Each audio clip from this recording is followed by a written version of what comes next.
पश्चिम बंगाल के घने जंगलों और भुलाए हुए गांवों के बीच एक छोटा खंडहर रेलवे स्टेशन स्थित है, जिसे बेगुनकोदर के नाम से जाना जाता है। कभी 1960 के दशक में यह स्टेशन यात्रियों से भरा रहता था, लेकिन अब यह खंडहर और भयानक रहस्यों में डूबा हुआ है। यह स्टेशन किसी सुनसान इलाके या यात्रियों की कमी के कारण नहीं, बल्कि एक और भयावह कारण के लिए कुख्यात है, एक चुड़ैल की आत्मा जो भटकती है। यह कहानी 1967 की है, जब एक युवा स्टेशन मास्टर सुरेश को बेगुनकोदर स्टेशन पर नियुक्त किया गया था। सुरेश हाल ही में शादीशुदा था और अपनी पत्नी के साथ रेलवे क्वार्टर में रहने आया था। पहले कुछ महीनों तक सब कुछ सामान्य था, लेकिन स्थानीय लोग स्टेशन के आसपास रात में जाने से डरते थे।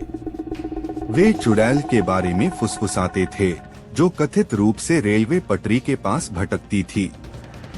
एक रात एक हड़बड़ाया हुआ यात्री सुरेश के पास आया। उसका चेहरा सफेद और भय से कांप रहा था। उसने दावा किया कि उसने ट्रैक पर एक महिला को देखा था, एक सफेद साड़ी में, उसके बाल हवा में तैरते हुए। वह जमीन से थोड़ा ऊपर तैरती हुई दिख रही थी और उसकी आंखें धधकते अंगारों की तरह चमक रही थीं। सुरेश ने इसे अंधविश्वास समझकर अनदेखा कर दिया, लेकिन जैसे जैसे दिन बीतते गए और भी लोगों ने उसी चुड़ैल को देखने की रिपोर्ट दी। कहानी यह थी कि कई साल पहले गांव वालों ने एक औरत पर जादू टोना करने का आरोप लगाकर उसे ट्रेन से धक्का दे दिया था। उसकी आत्मा अब स्टेशन पर भटक रही थी, अपने साथ हुई नाइंसाफी का बदला लेने के लिए। एक शाम सुरेश ने खुद इस अफवाह की जांच करने का फैसला किया। उसने देर रात तक स्टेशन पर रुकने का निश्चय किया। चांदनी रात थी और ट्रैक सुनसान और ठंडे लग रहे थे। रात की आखिरी ट्रेन भी स्टेशन से गुजर चुकी थी और स्टेशन पूरी तरह शांत हो चुका था। तभी सुरेश ने एक हल्की सी आवाज सुनी, मानो कोई दूर से रो रहा हो। शुरुआत में आवाज धीमी थी, लेकिन धीरे धीरे वह जोर से गूंजने लगी। पहले रोने की आवाज, फिर हंसी। उसने पलटकर देखा और वही चुड़ैल वहां खड़ी थी। उसकी सफेद आकृति चांदनी में चमक रही थी और उसकी खाली काली आंखें सुरेश की ओर घूर रही थीं।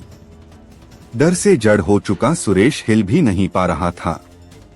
चुड़ैल उसके पास तैरती हुई आई। उसके पतले हड्डी जैसे हाथ उसकी ओर बढ़ने लगे। सुरेश को ऐसा महसूस हुआ जैसे उसकी सांसें थम रही हैं और उसका दिल धीरे धीरे रुक रहा है। लेकिन ठीक उसी समय दूर से आती एक ट्रेन की सीटी ने उसे वापस होश में ला दिया। चुड़ैल अचानक गायब हो गई और एक ठंडी हवा का झोंका उसके पीछे छोड़ गई। सुरेश उस रात स्टेशन से भाग गया और कभी वापस नहीं आया। अगली सुबह उसका शरीर रेलवे ट्रैक पर मिला। उसके चेहरे पर डर की जमी हुई अभिव्यक्ति थी। रेलवे अधिकारियों ने इसे एक हादसा बताया, लेकिन गांव वाले जानते थे कि यह चुड़ैल का काम था। कहानी जंगल में आग की तरह फैली और कुछ ही समय में स्टेशन को बंद कर दिया गया। कई दशकों तक बेगुनकोदर स्टेशन वीरान पड़ा रहा।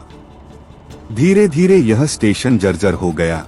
इसकी दीवारें काई से ढक गईं और वहां की चुप्पी भयानक हो गई। केवल कभी कभी हवा के साथ पेड़ों की सरसराहट सुनाई देती थी।